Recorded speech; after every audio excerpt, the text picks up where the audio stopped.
It was nearing 7 o'clock in the evening when Emily finally left the university library, her backpack heavy with books and her thoughts even heavier with the burden of midterms. The autumn air in Boston had already begun to bite, pushing people to wrap their coats tighter and rush toward warmth. Emily didn't mind the cold. In fact, she welcomed it.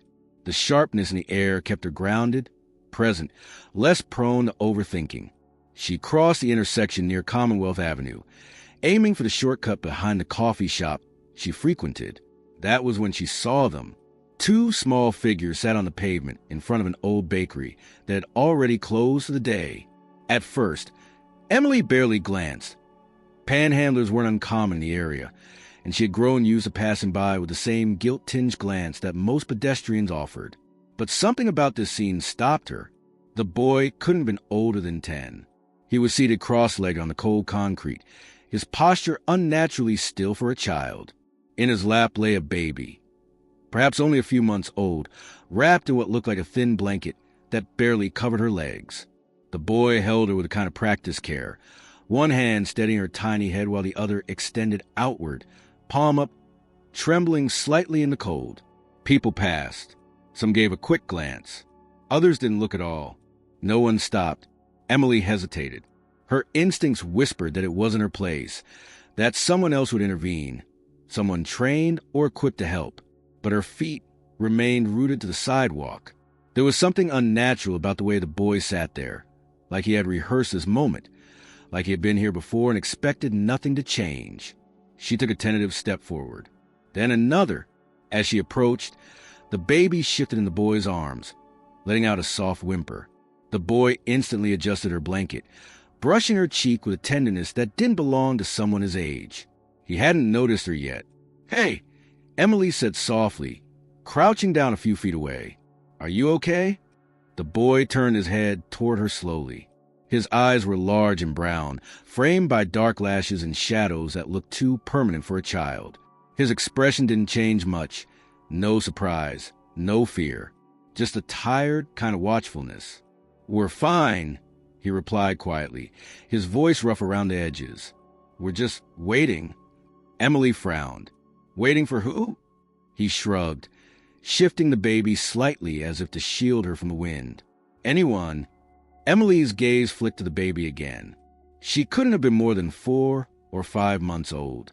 Her cheeks were red from the cold, and her tiny fists moved restlessly beneath the blanket. Emily could see the faint tremble in her lips. "What's her name?" Emily asked. "Sarah." The boy answered, glancing down at her. "She's my sister." Emily felt the air leave her lungs. "And what's your name?" "Michael." He didn't offer a last name. His voice was still steady, but the way he cradled the baby told her more than his words could. This wasn't a game or a prank. This wasn't some orchestrated attempt to get sympathy money. This was real, and it was heartbreaking. "Michael, how old are you?" she asked gently. 10, he replied, and then looked away, as though he expected her to laugh or question him. She didn't. She stayed quiet for a moment, taking in the reality of what was in front of her. This wasn't just a kid sitting on the street. This was a brother holding on to his sister, like she was the last thing tethering him to the world. The wind picked up, and the baby stirred again, her tiny cry cutting through the street noise. Without thinking, Emily reached into her coat pocket and pulled out the wool gloves her mother had given her last Christmas. "Here," she said, handing them to Michael, wrapped them around her feet. He hesitated. "I don't want to take your things." "It's okay. She needs them more than I do." Reluctantly, he accepted the gloves and did as she said, his fingers trembling as he tucked them around the baby's feet. Emily sat down beside them, ignoring the chill of the concrete beneath her. She wasn't sure what she was doing, what she could do, but she knew she couldn't walk away. "Where are your parents, Michael?" He stiffened. Emily noticed it immediately. His jaw tightened, and his eyes dropped to the sidewalk. "They're not here," he said quietly. "Not here like they'll be back soon?" He shook his head. Emily's heart began to pound. "They're not coming back?" He didn't answer, but he didn't need to. The silence said enough. For a moment, Emily didn't know what to say. Her mind raced through scenarios, missing persons, abandonment, worse. but the only thing she could feel was the sharp ache of injustice. No child should be left like this. She looked around. No one else seemed to notice what was happening. The streetlights blinked on overhead, casting long shadows behind them. The world kept moving. But in that little corner, time had paused. "Do you have anywhere to go?" she asked him. "Sometimes," Michael said. "Some people let us stay for a night. Sometimes the shelter has space. And when they don't, we find somewhere." Emily closed her eyes briefly. She had no authority, no plan. She wasn't even sure what the right thing to do was. But she knew one thing. She couldn't walk away. Not from this. Not tonight. Would you like something warm to eat?" she asked. Michael looked at her. Really looked. For the first time, his eyes softened slightly, suspicion giving way to something else. Something like hope. "Yes," he said, almost too quietly to hear. Emily nodded, rising slowly and reaching out her hand. "There's a cafe a block from here. It's still open. We can sit inside where it's warm. No pressure, okay? You don't have to tell me anything you don't want to. I don't want you both freezing out here." He stared at her hand for a long second. Then, slowly, he adjusted Sarah in his arms, stood up with effort, and placed his small fingers in hers. And just like that, Emily knew her evening had changed. Her plans, her routine, her sense of safety in the predictable rhythm of life. All of it had shifted, and she hadn't even begun to understand how much. The warmth of the cafe wrapped around them like a blanket the moment they stepped through the door. The glass windows fogged slightly from the contrast between the cold outside and the heat inside, casting a soft haze over the golden glow of the hanging lamps. It was quiet, with only a few scattered patrons bent over laptops or sipping coffee from large ceramic mugs. No one paid them much attention. Emily led Michael to a corner booth near the back, where they could have some privacy. He slid in carefully, still holding Sarah close to his chest, as if letting her go would shatter something vital. A waitress came by, a young woman with a tired smile, and Emily quickly ordered a grilled cheese sandwich, 2 bowls of soup, and a cup of hot chocolate. She hesitated, then asked for warm milk for the baby as well, unsure if Sarah could even drink it, but wanted to have it just in case. When the waitress left, Emily turned her attention back to Michael. He was watching her, guarded but not hostile, eyes still heavy with something she couldn't quite name. Sarah had quieted down, lulled perhaps by the change in temperature, her tiny face nestled into the crook of her brother's arm. Emily reached into her bag and pulled out a soft cloth she used for cleaning her glasses, offering it to Michael. "It's clean," she said softly, "if you want to wipe her face." He took it with a nod, his movements gentle, almost rehearsed. There was no fumbling, no uncertainty. He cleaned the baby's cheeks, then tucked the cloth into his coat pocket. They sat in silence for a moment longer, the kind of silence that feels more like a pause in the world than a lack of conversation. When the food arrived, Michael waited for Emily to say something, unsure if he was really allowed to eat. She noticed. "Please," she said, "eat as much as you want." He didn't need to be told twice. Hunger overtook hesitation, and he ate quickly, carefully managing to keep Sarah balanced as he took bites of his sandwich and spooned soup into his mouth. Emily didn't interrupt. She waited until the urgency of his hunger had eased, until his body seemed to soften just a little in the booth. "Michael," she said gently, "can I ask you something?" He nodded, chewing the last of the bread. "You said your parents aren't here. What happened to them?" He didn't answer immediately. Instead, he wiped his mouth with the back of his hand and looked out the window. The fog on the glass blurred the city lights, giving the impression of a world far away, unreachable. "My mom got sick," he said finally, voice low. "Really sick. She started sleeping a lot. At first, I thought it was just because she was tired. She worked all the time." Emily leaned forward slightly, listening intently. But then she stopped getting up. "I tried to make her eat, but she wouldn't. She said her chest hurt all the time. One day, she fainted, and a neighbor called an ambulance. They took her to the hospital. That was maybe 2 weeks ago. Maybe more. I don't really know." He looked down at his lap, at Sarah's sleeping face. "They didn't let me go with her. I had Sarah with me, and they said we couldn't stay at the hospital. They told me someone from the city would come to talk to us, but no one came. Emily's stomach twisted. She could barely imagine what it would feel like to be left waiting with no answers, no adult to turn to. And your dad? Michael's mouth tightened. He left a while ago, before Sarah was born. Mom said he wasn't coming back. She didn't like talking about him. So you've been taking care of her all by yourself? He nodded. Sometimes a lady in the building helped. She gave us some baby formula once, but she moved last month. The other neighbors don't talk to us much. After Mom was taken, I packed our stuff and left. I didn't want them to take Sarah. I heard that's what happens when they find out you don't have parents. Emily's heart sank. The logic was that of a child, half wrong, half right, but entirely shaped by fear. Michael, she said gently, why didn't you tell someone? A teacher? A police officer? His eyes flashed with something sharper than fear, distrust. Because they'll separate us, he said. They'll put me one place and her somewhere else. I've seen it happen to other kids.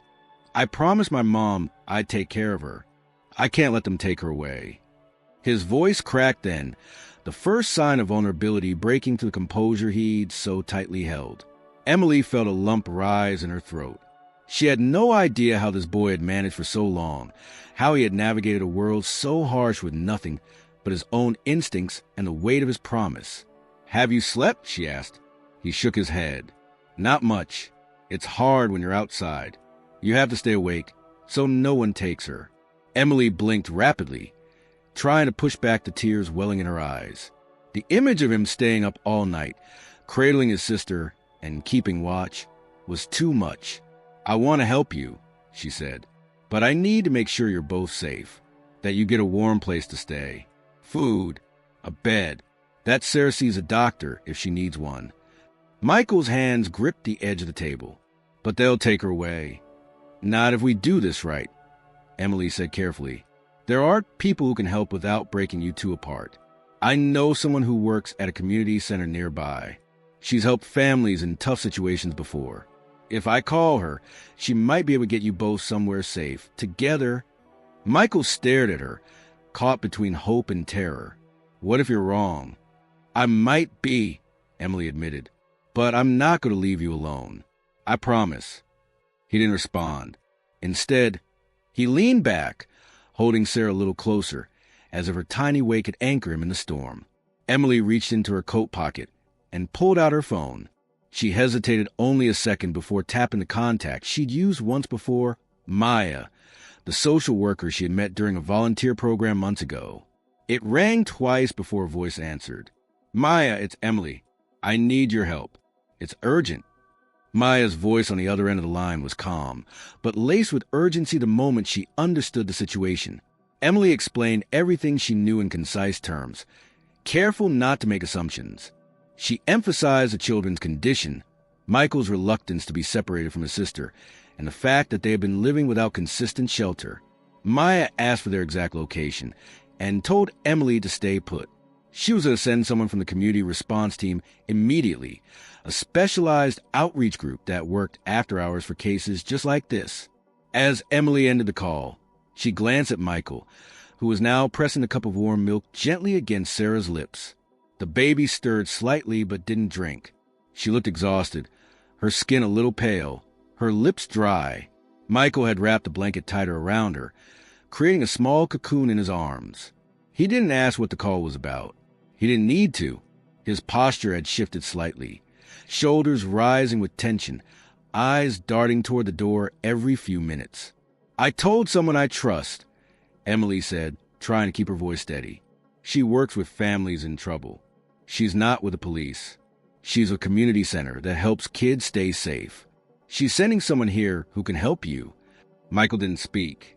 He kept his eyes fixed on Sarah, as though trying to draw comfort from the rhythm of her breathing. His silence was a shield, one she knew would not come down easily. But she had seen the way he clung to control, not because he didn't want help, but because help had always come with a cost. Minutes passed. The cafe slowly emptied.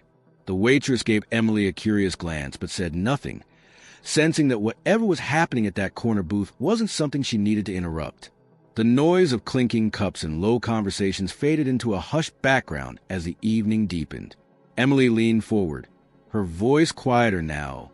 "Michael, can I ask you something personal?" He glanced up, wary but attentive. "What was your mom like?" For the first time since they had met, something in Michael's expression cracked, not in a dramatic way. There were no tears, no sudden confessions, just a flicker of something softer, older. He looked down at his lap, shifting Sarah gently, and then slowly he spoke. "She used to sing to Sarah," he said, "even when she was really tired, even when her chest hurt. At night, she'd lie down on the couch and hold her, and hum this song I don't know the name of. It didn't have words, just humming." He paused, as if the memory was too delicate to touch all at once. "She smelled like cinnamon. She put it in everything. Oatmeal, tea, even in the rice sometimes. I didn't like it at first, but now I miss it." Emily swallowed hard, nodding, giving him the space to continue. "She worked in a laundromat. It didn't pay much. She used to say we'd have more one day.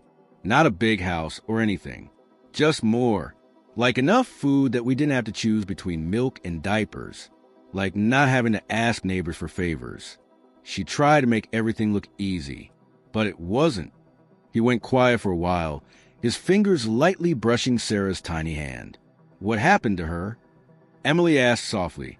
"After she went to the hospital?" "I don't know," he whispered. "They didn't tell me anything. The neighbor who called the ambulance, she tried to explain stuff. Said Mom had something wrong with her lungs, that she might need surgery. But I didn't understand all of it." He clenched his jaw. "They wouldn't let me see her. Said I wasn't a guardian. I told them I was her son, that she needed me, but they just told me to wait. So I did. I waited outside for 2 days, but no one came." Emily felt the tears prick her eyes, but she blinked them back. It wasn't the time for her emotions.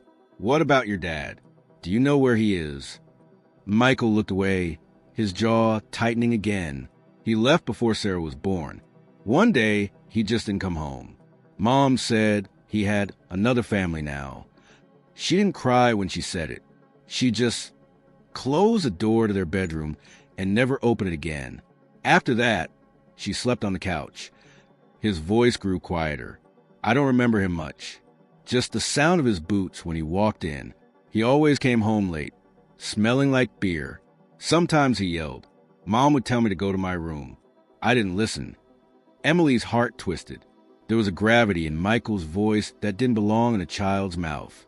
A weight of lived experience that no 10-year-old should carry. "Did he ever hurt you or your mom?" Michael didn't answer directly, but the silence said enough. He was loud. Michael said finally, "And scary, but not all the time. Just when things were bad." He looked at Emily again, this time with something closer to vulnerability. "I'm not like him." She shook her head gently. "No, you're not." The cafe door opened then and 2 figures entered. One was a woman in her late 30s, dressed in plain clothes with a lanyard around her neck and a clipboard in hand. The other was a younger man, tall, wearing a windbreaker with the community center's logo on the sleeve.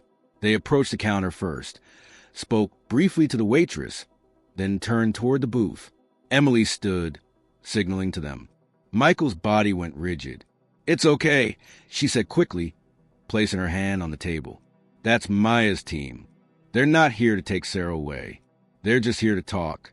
You don't have to go anywhere unless you want to."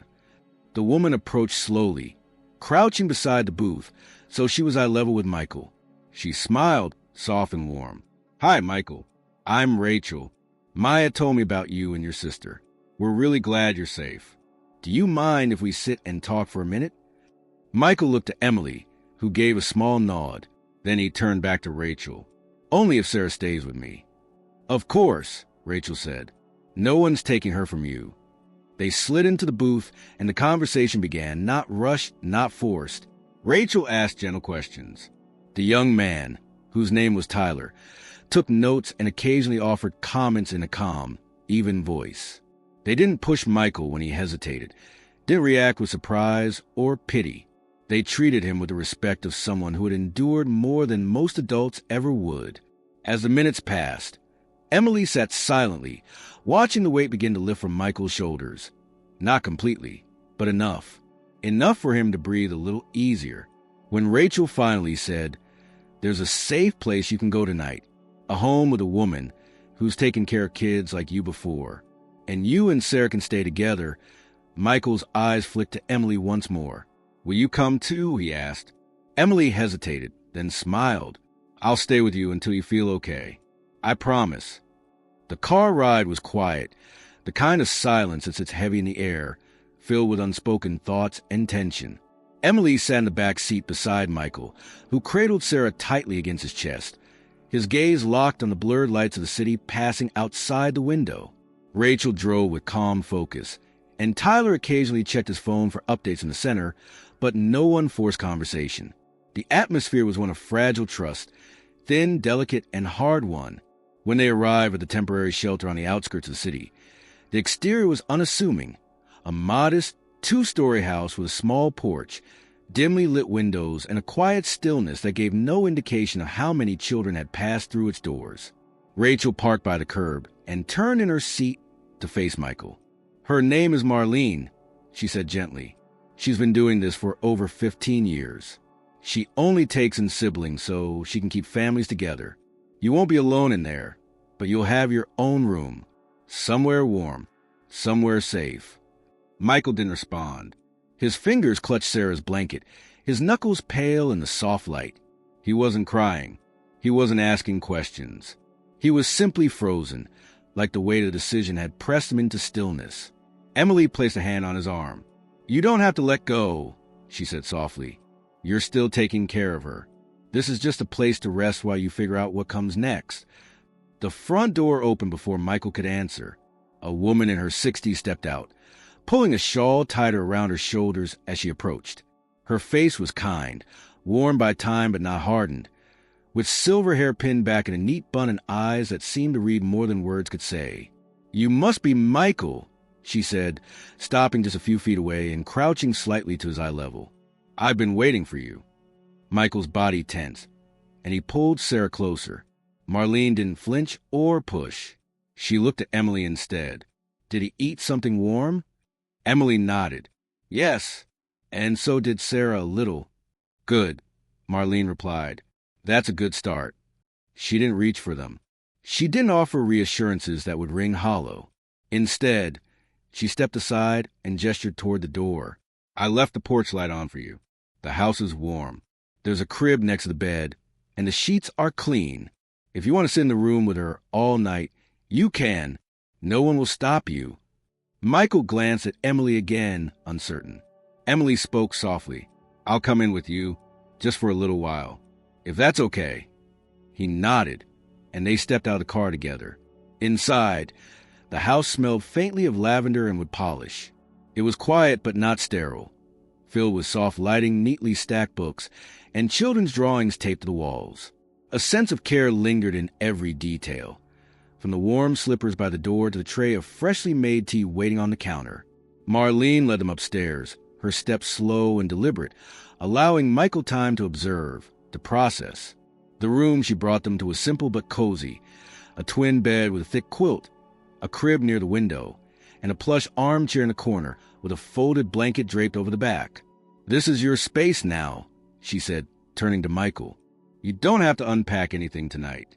Just rest. You're safe here." Michael nodded but remained standing. Emily could see he didn't trust it yet. He needed time. She walked to the chair, sat down slowly, and watched as he crossed the room and gently lowered Sarah into the crib, keeping one hand on her back for several minutes until he was sure she was still breathing. "She's okay," Emily whispered. He nodded but didn't speak. After a moment, he climbed into bed fully clothed and turned on his side to face the crib. His eyes remained open, staring at Sarah as if willing her to stay asleep. Emily stayed with him until the rhythm of his breathing steadied and his eyelids fluttered shut. She stood quietly, walked to the door, and slipped out into the hallway where Marlene waited. "He hasn't slept in days," Emily said. "I know," Marlene replied, "but he will tonight." They moved downstairs, where Rachel and Tyler were finishing paperwork at the kitchen table. Emily poured herself a cup of tea, her hand still trembling slightly. The reality of the evening was catching up with her now. What she had witnessed, the responsibility she had taken on, the way a single decision to stop on the sidewalk had unraveled into something far bigger than anything she could have anticipated. Rachel looked up from her forms. "You did the right thing. You know that, right?" Emily nodded, but the weight of it all made her voice catch. "I couldn't walk away. He's just a kid, and he was trying so hard." Rachel placed a comforting hand on her arm. "He's in good hands now. We'll follow up in the morning. Start the process of getting him and Sarah registered. Medical checkups, emergency placement records, basic necessities. He won't be alone anymore." Emily exhaled slowly, finally letting herself breathe. But even as the professionals took over, even as the system began to move, Emily couldn't shake the feeling that something still rested on her shoulders. She had stepped into their story, and she couldn't simply step out again. Not yet. As the night deepened, Rachel and Tyler prepared to leave, and Emily gathered her things. Before walking out, she hesitated in the doorway of the room where Michael and Sarah slept. The soft hum of the baby monitor crackled nearby. Both children were finally resting, their small bodies curled in the safety of warmth and quiet. Marlene came up behind her. "He's going to ask for you tomorrow," she said. "Don't feel pressured. Just be ready." Emily nodded, but she already knew her answer. She wasn't going anywhere. The following morning brought a pale gray sky and a steady drizzle that tapped softly against the windows of Marlene's home. Emily arrived just before 9 o'clock, clutching a paper bag filled with breakfast pastries from the bakery near campus. She had barely slept, her mind still entangled with the events of the previous night. But the need to return had been immediate and undeniable. She hadn't come out of obligation. It was something deeper, a thread that had quietly attached her to those children, something she could no longer unravel even as she tried. Marlene opened the door before she could knock. Her expression was calm, welcoming, but laced with the subtle gravity of someone who had spent a lifetime walking alongside pain and recovery. "They're awake," she said simply. "Michael asked about you the moment he got up." Emily stepped inside, the warmth of the house offering a familiar comfort. The scent of brewed tea and clean laundry lingered in the air, grounding the space in a quiet domestic rhythm. Marlene guided her to the living room where a few other children were already seated around a small table, working on puzzles and sipping warm drinks.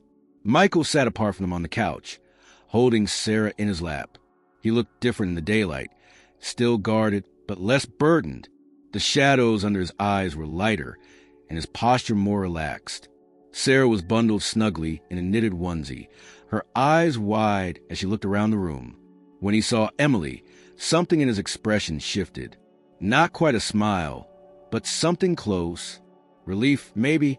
Recognition. Proof that she had meant what she said when she promised not to leave.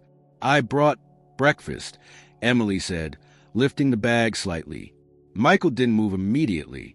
Then, slowly, he nodded. "Thanks." Marlene returned to the kitchen, giving them space. Emily sat on the floor across from the couch and opened the bag, placing it between them. Michael reached for a croissant and tore a piece off, handing it to Sarah, who took it with curious fingers but made no move to eat it. She was still learning the world, still trying to understand what it meant to be safe. "I like it here," Michael said quietly, as though confessing something fragile. "It's warm, and the bed doesn't creak when I move." Emily smiled. Marlene's been doing this a long time. She knows how to make people feel at home. He nodded again but didn't say more. After a few minutes of quiet eating, Emily shifted closer and lowered her voice. "Rachel told me they're going to start your intake process today. That means getting your medical records, checking in on your mom, making sure you and Sarah get what you need." Michael's gaze dropped to his lap. "Do you think they'll find her?" Emily hesitated. "They're going to try. And when they do, they'll talk to her doctors. See how she's doing, what her options are. She might not want us back," he said quickly, too quickly. "She might think we're better off somewhere else. She made you promise to take care of Sarah.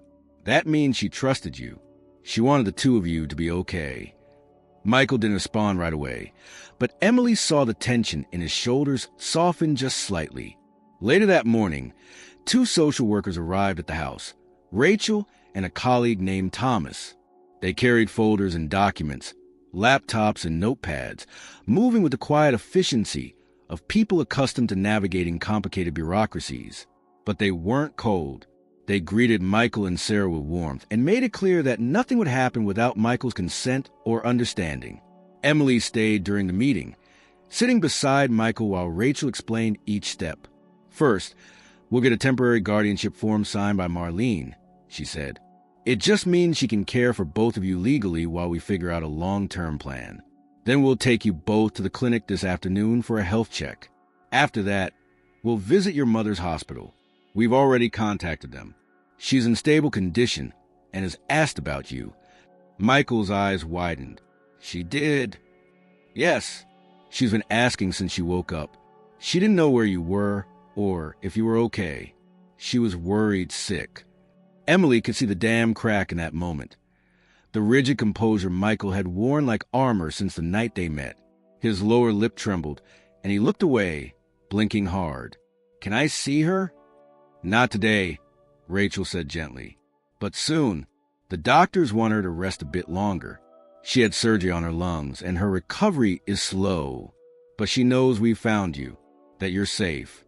Michael nodded slowly, pressing his forehead against Sarah's soft curls. That afternoon unfolded in cautious stages. The visit to the clinic was smooth. The pediatrician was kind and experienced with trauma cases, handling Sarah with gentle professionalism. She was slightly underweight, but healthy. Michael checked out physically fine as well, though it was clear to the doctor that his emotional exhaustion ran deeper than a stethoscope could measure. The next stop was the hospital. They didn't go inside, but they stood outside the entrance as Rachel confirmed the latest update. Their mother was stable, conscious, and expected to begin a rehabilitation program within the week. A reunion would be planned gradually, under supervision with support. Nothing abrupt. Nothing that would cause disruption to Michael or Sarah's already fragile sense of security. When they returned to Marlene's house, the sun had already begun to set. The golden hour bathed the front steps in soft light. Emily sat with Michael on the porch while Sarah slept inside. You were brave today, she said after a long pause. I didn't feel brave. That's how it works, she replied. You never do, but you still showed up. You still protected her. That's what matters. Michael looked down at his hands. What's going to happen now? Emily exhaled. That depends on a lot of things. On your mom's health. On the choices the social services team makes. But I can tell you one thing. No one's going to let you go through this alone again. You've done enough surviving. Now it's time to live. He didn't answer, but he didn't look away either. Emily knew that nothing was truly resolved. Not yet. The future still held uncertainty, and the path ahead would not be easy. But there was something powerful in the way Michael leaned back in his chair, in the way the last light of day touched his face. A beginning doesn't always look like a sunrise. Sometimes it's quieter. Sometimes it's just the absence of fear, the absence of cold. And that was more than enough.